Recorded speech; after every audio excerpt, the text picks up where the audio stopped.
I now give the floor to His Excellency Sergey Lavrov, Minister of Foreign Affairs of the Russian Federation.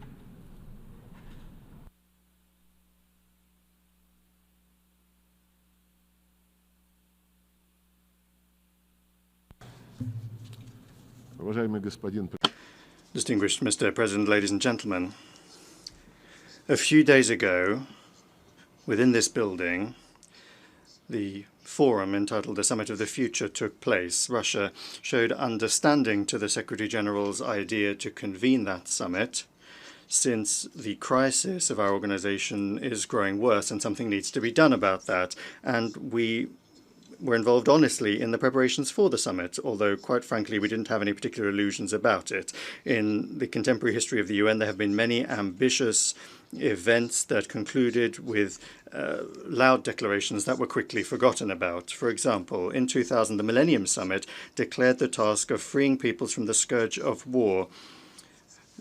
Just 2 years after that, the USA, at the head of the Coalition of the Willing, under the laughable pretext, without a mandate from the UN Security Council, invaded Iraq, a country which has still not been able to recover from the destructive consequences of that escapade. In 2005, the UN World Summit declared a commitment to establishing a just peace in accordance with the principles and purposes of the UN Charter. This sacred obligation certainly didn't stop the USA and their allies from getting the then leader of Georgia, Mikhail Saakashvili, in 2008 to unleash an armed aggression against the people of South Ossetia and Russian peacekeepers. And a further 3 years after that, NATO organized the military intervention in Libya, destroying its statehood and undermining the stability of neighboring countries. In 2015, the UN Summit on Sustainable Development adopted grandiose plans to combat poverty and inequality, but they turned out to be empty promises in light of the reluctance of the countries of the West to refrain from their neo-colonial practices of mining the wealth of the entire world for their benefit. Just look at the statistics of the promises that were kept in terms of financing the development of the countries of the Global South and the transfer of environmentally friendly technologies. Just like Kofi Annan and Ban Ki-moon in the past, the current Secretary-General advanced his own initiative under the slogan of Rebooting Global Cooperation. It's an excellent slogan. Who could be opposed to that? But what global cooperation can we really talk about at a time when the West has trampled all of these unshakable values of globalization that they've been telling us about for so many years from this rostrum, trying to convince us that they would ensure equal access for everyone to the goods of contemporary civilization? Where is the inviolability of property, the presumption of innocence, freedom of speech, access to information, fair competition on markets with understandable and unchanging rules? The Secretary-General is talking about global cooperation at the same time as the countries of the West have unleashed a veritable sanctions war against a good half, if not the majority, of states in the world. And the dollar, which was advertised to us as the heritage and good of all of humanity, has been grossly transformed into a weapon. For more than 60 years, there has been a trade blockade of Cuba, the cancellation of which the overwhelming majority of members of the international community are calling for. In the pursuit of the ever more ephemeral aim of preserving their domination, Washington is blocking the normal work of the World Trade Organization on dispute settlement and reform of the Bretton Woods institutions, the structures of which for a long time now have not reflected the real balance of forces in the global economy and finances. The West also wants to transform the UN into a tool for advancing its mercantile plans. As was shown by the Summit of the Future, there are more and more attempts to erode the intergovernmental nature of the organization. Long necessary changes in the staffing of the Secretariat are being held back. Key posts in the Secretariat are now essentially occupied and handed down to representatives of the Western minority. If the Secretary-General is calling for a reboot of global cooperation, then the Secretariat must advance unifying ideas and propose compromise options rather than coming up with excuses to introduce into the UN's work narratives that are beneficial to the West. Breathing new life into the UN, it's not too late to do that. But in order to do that, we can't have unrealistic summits and declarations. Rather, it must be done through rebuilding confidence and trust on the basis of the Charter principle of the sovereign equality of all member states. However, as long as confidence is being undermined, for the time being it is, and the actions of the West to create in circumvention of the UN narrow formats that are subordinate to it to resolve subsidiary fateful issues such as internet governance and artificial intelligence. But those problems affect the future of all of humanity, and they must be considered on a universal basis without discrimination or trying to achieve unilateral advantage. That is to say that there must be an honest negotiation involving all members of the UN, rather than the way that the so-called Pact of the Future was prepared for, without a single plenary round of negotiations that all countries would be involved in. But instead of that, the work was carried out under the control of Western manipulators. As a result, the pact, even before it was born, had already joined the pantheon of declarations that sound nice in English. Sad as it is, that is the fate of products of these world summits. However, things aren't any better when it comes to implementing Security Council resolutions, which are binding. The sabotage of decisions on the Kosovo settlement and the Dayton agreements on Bosnia and Herzegovina says a great deal. But the most glaring example continues to be spinning out over almost 80 years the consensus resolutions on the creation of an independent Palestinian state coexisting in peace and security with Israel. There can be no justification for acts of terrorism, which Israelis fell victim to on the 7th of October last year. But everyone who still has a sense of compassion is outraged by the fact that the October tragedy is being used for the mass collective punishment of the Palestinians in the form of an unprecedented humanitarian catastrophe. The killing of Palestinian civilians with American weapons must immediately be ended. It is important to ensure the delivery of humanitarian aid to the enclave, the reconstruction of infrastructure, and most importantly, it is important to guarantee the realization of the legitimate right of the Palestinians to self-determination and to allow them, not in words, but in deeds, as they say, on the ground, to create a contiguous and viable state within the 1967 borders, with its capital in East Jerusalem. Another glaring example of terrorist methods as a means of achieving political aims is the inhumane attack on Lebanon that transformed civilian technology into a lethal weapon.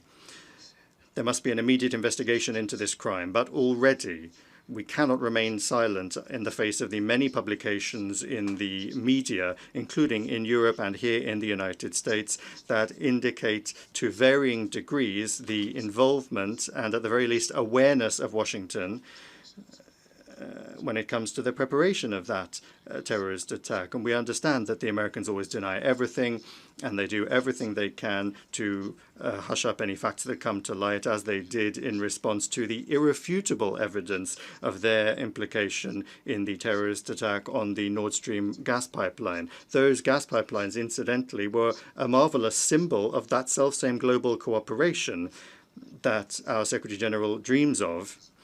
But as a result of their destruction, the competitiveness of the European Union in the global economy has been undermined for long years to the benefit of the United States. It is on the West's conscience as well that the truth about those who organized many other heinous crimes has been put on a back burner, including the bloody provocation in the Kiev suburb of Bucha and the series of poisonings of citizens of Russia in Britain and Germany. The UN Secretariat cannot remain separate from efforts to establish the truth in situations that directly impact global security, and in doing so is obliged to strictly observe Article 100 of the UN Charter, to act impartially and to avoid the temptation to play into the hands of individual states, particularly those that are actively calling not for cooperation, but to divide the world into the flowering garden and the jungle, or to those sitting around the table of democracy and those that are on the menu. We mustn't forget also about the service record of those that demand that their rules be implemented by the rest of the world. The invasion of Afghanistan and the inglorious 20-year presence there of the infamous coalition was accompanied by the formation of Al-Qaeda. A direct result of the aggression against Iraq was the creation of ISIL. Unleashing the war in Syria gave rise to Jabhat al-Nusra, which is now Hayat Tahrir al-Sham, and the destruction of Libya opened the floodgates for the permeation of terrorism into the Sahara-Sahel region and for the flow of millions of illegal migrants to Europe. We call upon all of those that are thinking about the future of their peoples and countries to be very wary of any new escapades by those who invented these rules. We are particularly concerned by the now almost commonplace practice of political killings, as once again took place yesterday in Beirut. The tragic and unacceptable turn of events in the Arab-Israeli conflict in Yemen, in the Red Sea Basin, in the Gulf of Aden, Sudan, and other hotspots in Africa reflects an indisputable fact. Security can either be equal and indivisible for all, or it won't be for anyone. An understanding of what would seem to be a simple truth in the context of European security is something that Russia for years has been trying to impart to Washington, London, and Brussels, who are obsessed with their complexes of their own exceptionalism and impunity. Although they initially promised not to expand NATO, and in 1999 and in 2010 they signed in official documents of OSCE summits an obligation to not ensure their security at the expense of others. In fact, the North Atlantic Alliance for 3 decades has been carrying out the geopolitical and military expansion of NATO into Europe. It is trying to take root in the South Caucasus and Central Asia, creating direct threats to the security of our country. And now the same is happening in the Asia-Pacific region, where NATO infrastructure is creeping in and to contain or deter China and Russia. Narrow military political blocs are being created that undermine the inclusive security architecture under the ASEAN umbrella. And the West is not only not remembering about the global cooperation that our Secretary General is such a fan of, but openly in their doctrine documents, they are harshly accusing Russia, China, Belarus, the Democratic People's Republic of Korea, and Iran of creating threats to their domination. In respect of Russia, they have declared the aim of dealing it a strategic defeat, almost just like London and Washington planned in May 1945, with the development, even before the end of the Second World War, of an operation entitled Operation Unthinkable to destroy the USSR. Back then, this was kept top secret, but the current Anglo-Saxon strategists are not hiding their ideas. For now, they do, it's true, hope to defeat Russia using the illegitimate neo-Nazi Kiev regime, but they're already preparing Europe for it to also throw itself into this suicidal escapade. I'm not going to talk here about the senselessness and the danger of the very idea of trying to fight to victory with a nuclear power, which is what Russia is. Equally senseless are the Western backers of Kiev swearing that there is no alternative to negotiations based on the infamous peace formula. They are defending this doomed ultimatum by shamelessly invoking the UN Charter, demanding the territorial integrity of Ukraine be ensured. And I would like to recall, in particular, I'd like to remind the colleagues in the Secretariat that the Charter isn't just about territorial integrity. Charter 1 of the Charter declares the obligation to respect the principles of the equality and self-determination of peoples, and that served as the international legal basis for the process of decolonization, which incidentally still needs to be completed, however much the French, the British, and other former colonial countries may resist. In 1970, the General Assembly unanimously decided in its declaration that everyone must observe the territorial integrity of those states whose governments respect the right of peoples to self-determination, and on that basis provide the entire population living on that territory. And I underscore that this was a unanimous decision of the UN General Assembly following long years of difficult discussions. There's no need to prove that Ukrainian neo-Nazis, having seized power in Kiev as a result of the US and Allies-supported bloody coup d'etat in February 2014, didn't and are not still representing the Russian population of Crimea, Donbass, and Novorossiya. The Western leaders, doing anything they can to talk about human rights, are in a very telling way staying silent about these rights when it comes to the racist actions of their clients in Kiev. In the light of this forgetfulness, I'll remind you about another requirement, again in Article 1 of the UN Charter, the requirement to respect the rights and fundamental freedoms of any person regardless of race, sex, language, and religion. The rights of Russians and those that feel that they are part of Russian culture following the coup d'etat in Kiev have methodically been exterminated. The Russian language in Ukraine is banned by law in all areas, in education, the media, art, culture, and even in day-to-day life. Recently, another law was adopted banning the canonical Ukrainian Orthodox Church. These are gross violations of the rights of Russians enshrined in the UN Charter, and they bring with them threats to the security of Russia and all of Europe, stemming from the Kiev regime and those that are dragging it into NATO. And all of these are the root causes of the current Ukrainian crisis. It is to address these that is the aim of the special military operation that Russia is carrying out to defend its security and the current, present and future of the people on their native lands.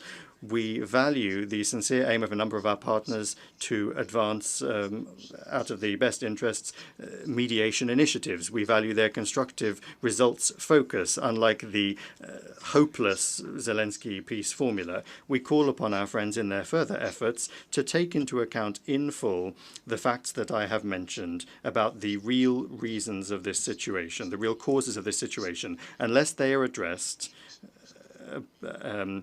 a just UN Charter-based peace will not be possible. A realistic settlement plan was outlined by President Putin on the 14th of June, when once again, convincingly, he demonstrated Russia's goodwill when it comes to achieving negotiated agreements, the prospects for which were thrown out by Kiev and its backers as a result of the coup d'etat in 2014.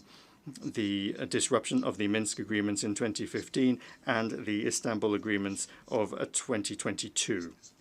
The unprecedented level of arrogance and aggressiveness of Western politicians against Russia simply not only nullifies the Secretary General's idea of global cooperation, but it is increasingly also blocking the functioning of the entire system of global governance, including the Security Council. That's not something we chose, and we're not responsible for the consequences of this dangerous course. However, if the West doesn't stop, there will be serious costs that will be felt by everyone. It is clear to the global majority that confrontation and hegemony will not resolve any global problem. They will only artificially hold back the objective process of the formation of a multipolar world order that will be based on the equal rights of large and small nations, that will respect the values of human identity, the equality of men and women, and the rights of peoples to determine their own fate. And incidentally, all of these are also quotes from the UN Charter, just like the principle of non-interference in the internal affairs of sovereign states as well. A confirmation of which, to the shame of the members of our organization, was blocked by the US and their satellites at that very same summit of the future when the pact was adopted. Speaking on the 18th of September before the participants in the 4th Eurasian Women's Forum in St. Petersburg, President Putin underscored the need for a pooling of efforts in the name of sustainable development and general universal, equal, and indivisible security. Addressing the most complex problems facing all of humanity is something we can only do together, taking into account one another's interests. The West must realize this and refrain from its neo-colonial ideas. The Global South and the East are more loudly speaking about their rights and their fully fledged participation in decision-making processes on the whole range of the international agenda, which is becoming particularly relevant in a situation in which the West is steadily destroying the model of globalization that they themselves created. The role of interstate associations in Asia, Africa, and Latin America is growing stronger, including the Shanghai Cooperation Organization, the African Union, the Community of Latin American and Caribbean Countries, the League of Arab States, the Eurasian Economic Union, the Association of Southeast Asian Nations, and others. The contacts between those regional integration structures are being established among themselves and also with the global association, the BRICS, which is creating opportunities for harmonizing approaches and agreeing on mechanisms for mutually beneficial cooperation and development that are not under the control of any negative external influence or diktats. All of these objective processes need to be taken into account in the work of the G20 as well, where the G7 is no longer able to pick the tune. We need to take a new look at ways of ensuring security in various regions, learning lessons from the sad experience of the functioning of the NATO-centric models, or the models, the so-called model of Euro-Atlantic security that the West has used to serve their own expansionist ideas.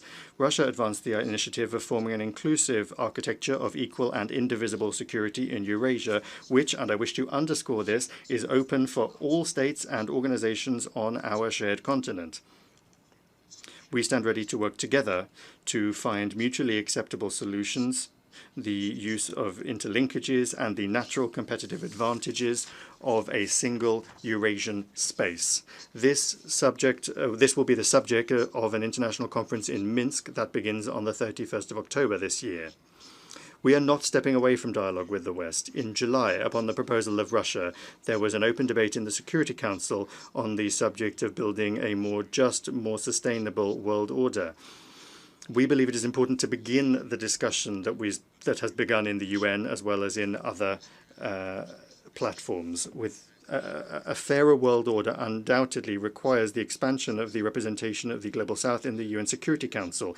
We support our position in favor of the candidacies of Brazil and India, while at the same time taking a positive decision on the well-known initiatives of the African Union. However, of course, we cannot even talk about any additional seats for Western countries who are already excessively overrepresented within the Security Council. Distinguished ladies and gentlemen, May next year we will mark the 80th anniversary of the victory in the Second World War, during which the genocidal policy of the Third Reich killed tens of millions of people, including 27 million citizens of all of the peoples of the Soviet Union.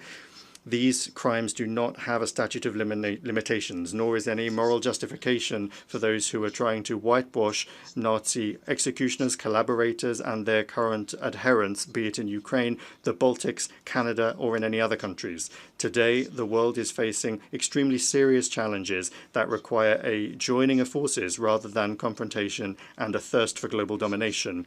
Russia will always stand on the side of collective work, on the side of truth and law, peace and cooperation, in the interests of giving rebirth to those ideals that were enshrined by the Founding Fathers. That is the aim of the Group of Friends in Defense of the UN Charter that was created upon the initiative of Venezuela.